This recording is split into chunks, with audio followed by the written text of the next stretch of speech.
देखो चारों ओर से क्या फूल बरस रहे हैं। ये वो पूरी घाटी है ना।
और प्रधानमंत्री लोगों का अभिवादन स्वीकार कर रहे हैं।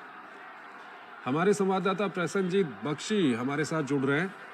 उनसे हम बात करेंगे। प्रसन्नजीत, सबसे पहले तो आपसे ये जानना चाहेंगे कि ये रोड शो कितना लंबा है और किस तरह का इंतजार वहाँ पर लोगों के बीच देखा आपने प्रधानमंत्री को लेकर के? देखिए चंद्रशेखर, ये जो जगह है, पहली बात तो यह है कि ये प्रधानमंत्री नरेंद्र मोदी कोलकाता में ये पहली बार रोड शो कर रहे हैं। तो जाहिर सा है कि लोगों के मन में, चाहे वो बीजेपी के समर्थक हो ना हो, लेकिन कोलकाता में लोगों के मन में नरेंद्र मोदी जैसे एक प्रधानमंत्री को देखने का जो उत्सुकता है वो तो है ही। लेकिन जिस तरह से लोग उभर पड़े हैं, ये जो छोटा ये रास्ता जो पुराने कोलकाता की रास्ता है, इसका चौड़ाई इतना भी नहीं है कि बाकी जगह की रोड शो में जैसे लोग दोनों साइड पे काफी जगह लोगों को मिल जाता है, लेकिन यहाँ पे जगह मिलना काफी मुश्किल है। लेकिन फिर भी लोग जिस तरह से दोनों साइड पे उभर उठे हैं, और दूसरी बात यह है यहाँ पे कि अगर सुरक्षा की दृष्टि से देखें तो दोनों साइड में भी बाएं तरफ और दाहिने तरफ पुराने मकान है कई सारे। उस पुराने मकान जो 100-200 साल के पुराने हैं, उसके ऊपर भी सिक्योरिटी ठीक रखना ये भी एक चुनौती है। लेकिन ये सब कुछ के बावजूद भी लोग जिस तरह से पहुंचे हैं, करीब 2-2.5 किलोमीटर की ये लंबाई है रास्ता का। एक तरफ नेताजी सुभाष चंद्र बोस की मूर्ति पर उन्होंने जो माल्यार्पण किया है उसे सैम बाजार कहते हैं, और दूसरी तरफ जो शिमला स्ट्रीट है या विवेकानंद रोड है, वो स्वामी विवेकानंद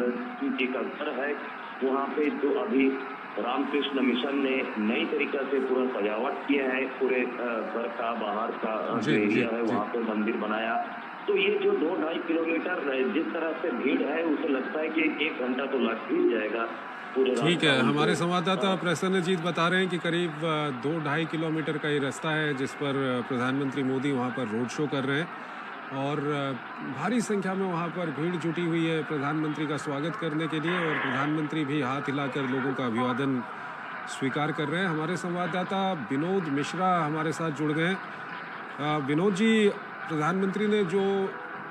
इंटरव्यू दिया था उसमें प्रधानमंत्री ने ये कहा है कि इस बार पूरे देश की अगर हम बात करें तो पश्चिम बंगाल का जो नतीजा है वो बीजेपी के पक्ष में सबसे अच्छा नतीजा पश्चिम बंगाल से आने वाला है।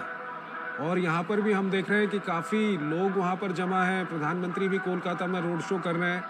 क्या कुछ कहेंगे?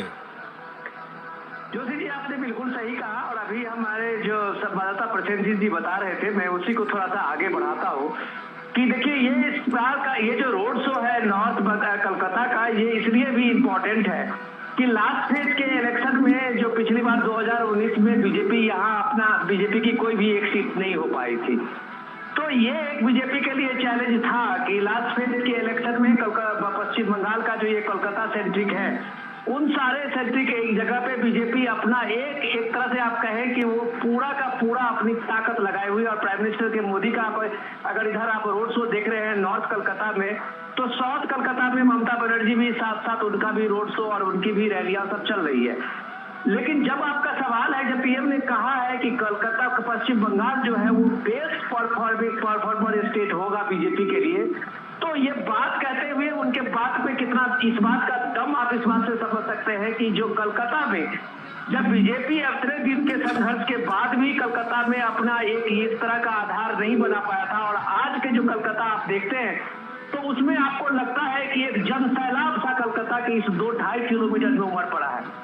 और ये जब जन सैलाब आप देखते हैं, लोगों की भीड़ देखते हैं और लोगों की जो उत्सुकता देखते हैं और प्राइम मिनिस्टर को देखने के लिए जो ललक देखते हैं अपने अपने मोबाइल फोन में, उस लम्हे को कैद करने की जो लोगों में एक ललक देखते हैं, तो आप कह सकते हैं कि ये जो नॉर्थ कलकत्ता की जिस रोड से पीएम मोदी अभी गुजर रहे हैं, ये एक सामाजिक क्रांति का एक इलाका माना जाता है। ये भारत के जो राजधानी आप कहते हैं कलकत्ता ब्रिटिश काल में कभी रही है का वो गौरव मिला है कलकत्ता को, तो आप ये कह सकते हैं कि सामाजिक परिवर्तन का सेंटर भी कलकत्ता का यही इलाका रहा है।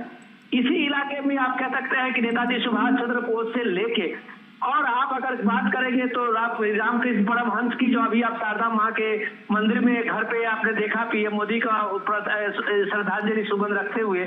तो ये आप कह सकते हैं एक कल्चरल सेंटर है पूरे कलकत्ता का। आप कह सकते हैं कि रिफॉर्म्स को लेके भी अगर ये नॉर्थ बंगाल को आप कहें कि ये देश के लिए अग्रणी भूमिका रही है, तो शायद अतिशयोक्ति नहीं होगी। और इस बार जब आप नॉर्थ कलकत्ता में देख रहे हैं कि इस तरह की लोगों की भीड़ और लोगों की ये ललक, तो आप कह सकते हैं कि प्राइम मिनिस्टर मोदी ने जो कहा है कि पश्चिम बंगाल इस बार इनका बेस्ट परफॉर्मर स्टेट होने वाला है, तो शायद कुछ गलत नहीं कहा है। जिस तरह का पश्चिम बंगाल में पीएम ने एग्रेसिवली कैंपेन किया है,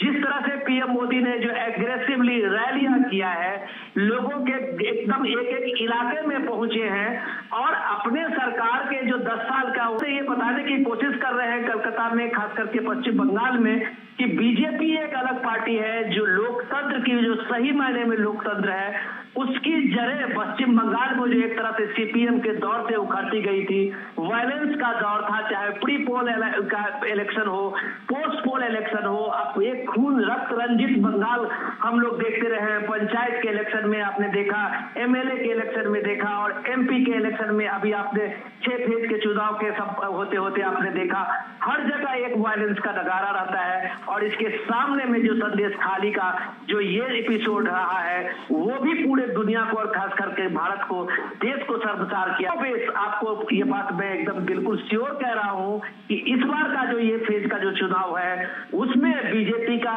जो कॉन्फिडेंस है, जो पीएम मोदी का कॉन्फिडेंस है, वो सचमुच ये भीड़ और लोगों की ये ललक दिखाती है। ठीक है विनोद जी, आप हमारे साथ बने रहिए। हमारे साथ हमारे संवाददाता विशाल वेरिस्टो हमारे साथ जुड़ गए हैं, वो जहां पर ये रोड शो चल रहा है वहीं पर वो मौजूद हैं। विशाल, किस तरह का उत्साह देख रहे हैं लोगों में आप? देखिए चंद्रशेखर, जब आप ग्राउंड जीरो से बात करते हैं तो आप एग्जैक्ट आपको पता होता है कि क्या सिचुएशन है। देख के सुनी सुनाई बातें करना और ग्राउंड से बोलना ये टोटली डिफरेंट हो जाता है। और ग्राउंड पे मैं जब से आया हूँ मैं देख रहा हूँ कि लोगों में जबरदस्त उत्साह है और बीजेपी बहुत कॉन्फिडेंट नजर आ रही है, क्योंकि लोगों से बातचीत में पता चल रहा है कि 10 साल का जो ममता बनर्जी का जो रूल रहा है उसको लेकर वो उनमें काफी नाराजगी है। और आज प्रधानमंत्री ने जिस तरह से बात की है, अभी उन्होंने बारासात में रैली की और रैली में उन्होंने ये बता दिया कि विकसित भारत में पूर्वी भारत का बहुत बड़ा योगदान है और उन्होंने कहा कि टीएमसी का जो रूल है लोग उससे उकता गए हैं। और जैसे ही उन्होंने ये बोला तो एक जबरदस्त शोर पीएम के इस बात पे रिस्पांस आया और पीएम को देखकर जिस तरह का एक्साइटमेंट मैं देख रहा हूं, क्योंकि मैं कुछ रैलियां कवर कर चुका हूं बंगाल में, कृष्णानगर, बरासात और झारग्राम, और हर जगह प्रधानमंत्री को देखने के लिए खासतौर से महिलाओं और बच्चों में खासा उत्साह है। किया जो प्रधानमंत्री ने कहा कि भाई इनकी ये कलेक्ट कर लो, प्रधानमंत्री ने कहा आप इस पे एड्रेस लिख दीजिए, अपना फोन नंबर लिख दीजिए, मैं आपसे खुद बात करूंगा। तो जो इंस्टेंट कनेक्ट प्रधानमंत्री बनाते हैं लोगों के साथ, वो लोगों के दिलों को छू जाता है और यही आज देखने को मिला। और ये जो हुजूम देख रहे हैं आप कलकत्ता के रोड शो का, इसकी एक झलक हमने दिन में देखी थी जब प्रधानमंत्री ने बारासात की रैली ग्राउंड तक पहुंचते हुए दोनों तरफ लोग काफी बड़ी तादाद में उनको देखने के लिए मौजूद थे। तो बीजेपी का जो कॉन्फिडेंस है उसके पीछे प्रधानमंत्री की अपनी लोकप्रियता है और प्रधानमंत्री से जो अपेक्षा है बंगाल की वो जबरदस्त है और हमेशा नई ऊंचाइयों को वो छू रहा है। हमने देखा कि छठे चरण में 80% बंगाल में वो मतदान हुआ, 73% पांचवें चरण में हुआ और आखिरी चरण जो है इसमें बीजेपी ने प्रधानमंत्री के नेतृत्व में पूरी ताकत झोंक दी है और प्रधानमंत्री ने कहा कि मुझे ताकत मिलती है आप लोगों के प्यार से और आप लोगों का जिस तरह से साइक्लोन के बावजूद आप लोग इतनी तादाद में मुझसे मिलने आए, मेरी बात सुनने आए, उससे मुझे जो एनर्जी मिलती है वो इसका पूरा बदला मैं चुकाऊंगा और बदला चुकाऊंगा बंगाल का विकास करके। चंद्रशेखर। विशाल, आप पश्चिम बंगाल में कई जगहों पर आप मौजूद रहे। आज प्रधानमंत्री ने एक साक्षात्कार के दौरान पीएम मोदी ने दावा किया है कि इस बार जो नतीजे आएंगे उसमें सबसे अच्छा नतीजा पूरे देश में पश्चिम बंगाल से आने वाला है बीजेपी के लिए। क्या कुछ देखा आपने ग्राउंड पर, क्या कुछ कहेंगे प्रधानमंत्री के इस दावे को लेकर के? चंद्रशेखर, जब चुनाव आते हैं तो हर नेता अपने हिसाब से दावे करता है, लेकिन ग्राउंड पे जब आप रिपोर्टिंग करने निकलते हैं और ऑफ कैमरा जब लोगों से बातचीत करते हैं तो आपको एक सेंस मिलता है कि किस तरह का माहौल वहां पर बन रहा है। अलग अलग तबके के लोगों से मैंने बातचीत की है और सबने इस एक अपेक्षा जताई है, एक चेंज चाहते हैं वो बंगाल के अंदर और प्रधानमंत्री और बीजेपी इस बात को अच्छे से समझ चुके हैं, दोनों हाथों से लूट रही है तो इसका भी हिसाब लिया जाएगा। और मैंने कहा था न खाऊंगा न खाने दूंगा,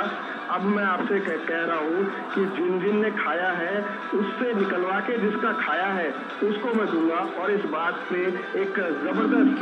रिएक्शन मिला क्राउड की तरफ से। चंद्रशेखर। ठीक है विशाल, हमारे साथ बने रहिए। हमारे साथ विनोद मिश्रा हमारे साथ जुड़े हुए हैं। विनोद जी, अगर मतदान हुआ है उसमें हमने जो कुछ देखा उसके बाद अगर इन चुनावों की बात करें तो यहाँ पर तुष्टीकरण और भ्रष्टाचार दो बड़े मुद्दे यहाँ पर उभर के आ रहे हैं जिसको लेकर लगातार बीजेपी या प्रधानमंत्री मोदी टीएमसी पर हमला कर रहे हैं। क्या कुछ कहेंगे आप? निश्चित रूप से और चंद्रशेखर जी, जो आप देख रहे हैं कि पश्चिम बंगाल का जो चुनाव का अगर आपने शुरुआती दौर से देखा हुआ तो उस समय में ये चुनाव उसके साथ में संदेश खाली के जो महिलाओं के उत्पीड़न को लेके जो शुरू हुआ था मोमेंटम, ठीक है, और उसके बाद बनते बनते आपने देखा कि ये पूरे बंगाल में एक तरह से इसको लेके आक्रोश बना था और उस आक्रोश के साथ में आपने देखा कि जिस तरह से बंगाल में मोमेंटम बना ममता बनर्जी के गवर्नमेंट बेटे के खिलाफ में, तो लगभग एक तरह से बैक फुट पे आती गई और हर चीज को करेक्शन करते हुए नजर आई। संदेश खाली में ममता बनर्जी लगातार कहती रही कि ये सब सारे बीजेपी का ड्रामा है और बाद में ममता बनर्जी की पुलिस से लेके सारे वहां पे बैठ के और कैंप लगा के जब हाईकोर्ट ने फटकार लगाई तो वहां महिलाओं के उत्पीड़न की शिकायतें भी दर्ज कराते हुए दिखी। सवाल ये है कि ममता बनर्जी का जो रूल रहा है टीएमसी का, वो एक तरह से पूरे पुराने सीपीएम की एक